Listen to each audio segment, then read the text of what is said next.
Patreon और अन्य माध्यमों से नेशनल दस्तक का सहयोग करने वाले सभी दर्शकों का बहुत बहुत शुक्रिया। आपके सहयोग से ही बहुजन मीडिया को नई ऊंचाई मिल रही है और मनोबल और अधिक बढ़ रहा है। आशा है आगे भी आप हमें ऐसे ही सपोर्ट करते रहेंगे। धन्यवाद।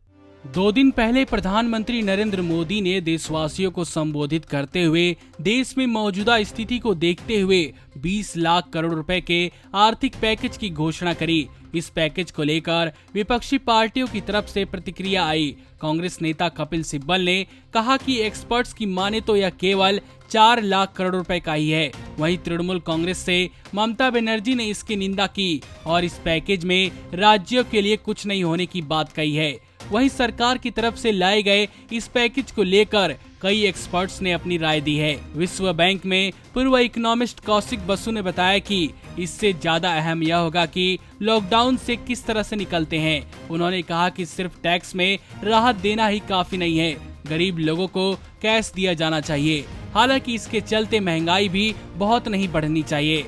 वित्त मंत्री निर्मला सीतारमण ने 20 लाख करोड़ के पैकेज में करीब 6 लाख करोड़ के बारे में बुधवार को विस्तार से जानकारी दी। उन्होंने इसमें सूक्ष्म, लघु और मध्यम उद्योग को कर्ज के लिए 3 लाख करोड़ रुपए के पैकेज जारी करने और बिजली कंपनियों में 90,000 करोड़ रुपए डालने का ऐलान किया।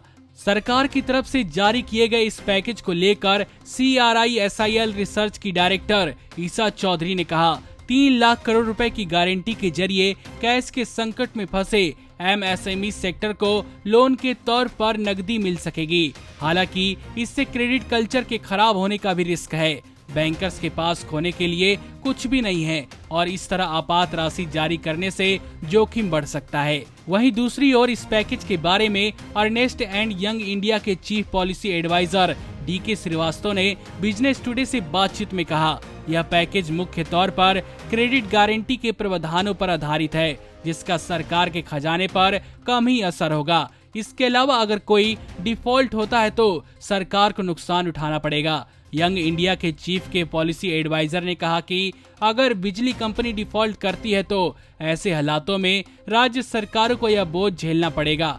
बीते मंगलवार को प्रधानमंत्री मोदी ने आर्थिक पैकेज की घोषणा की और बताया कि इससे भारत को आत्मनिर्भर बनने में सहायता मिलेगी। उनके इस भाषण को लेकर विपक्षी दलों ने कई प्रतिक्रियाएं दी।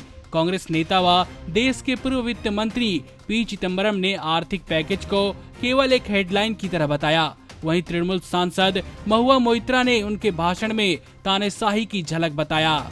नमस्कार। नेशनल दस्तक अपनी आर्थिक जरूरतों को पूरा करने के लिए अपनी ऑडियंस पर निर्भर है। बहुजन समाज से संबंधित मुद्दों को उठाने के कारण YouTube की तरफ से नेशनल दस्तक की कई वीडियो पर एड्स नहीं दी जाती, जिसके कारण हमें आर्थिक समस्याओं का सामना करना पड़ रहा है। आपका एक छोटा सा कदम बहुजन मीडिया को बचा सकता है। आपके सहयोग और सहायता के कारण ही हमने अभी तक यह मुकाम हासिल किया है। नेशनल दस्तक को आप पैट्रियन के जरिए सपोर्ट कर सकते हैं। इसके साथ ही आप अन्य माध्यमों जैसे UPI, गूगल पे, डेबिट कार्ड, वॉलेट, फोन पे आदि से भी हमारी मदद कर सकते हैं, जिसका लिंक वीडियो के नीचे डिस्क्रिप्शन में डाल दिया गया है। पैट्रियन पर आप हमें प्रतिमाह $2 यानी 140 रुपए प्रतिमाह से हमारे साथ जुड़ सकते हैं। दूसरे माध्यमों में राशि की कोई सीमा नहीं है। आपके सहयोग से ही बहुजन मीडिया को एक नई दिशा मिली है और इसे अभी एक नए मुकाम तक लेकर जाना बाकी है, जो आपके साथ के बिना संभव नहीं है। आपसे डायरेक्ट फंडिंग से हम आपके अधीन हो जाएंगे और एक स्वतंत्र मीडिया के तौर पर समाज की आवाज को बुलंद कर पाएंगे। धन्यवाद। नेशनल दस्तक को देखने वालों से अपील है कि वह नेशनल दस्तक के सपोर्टर फॉर्म को भरें ताकि हम सीधे आपसे जुड़ सके।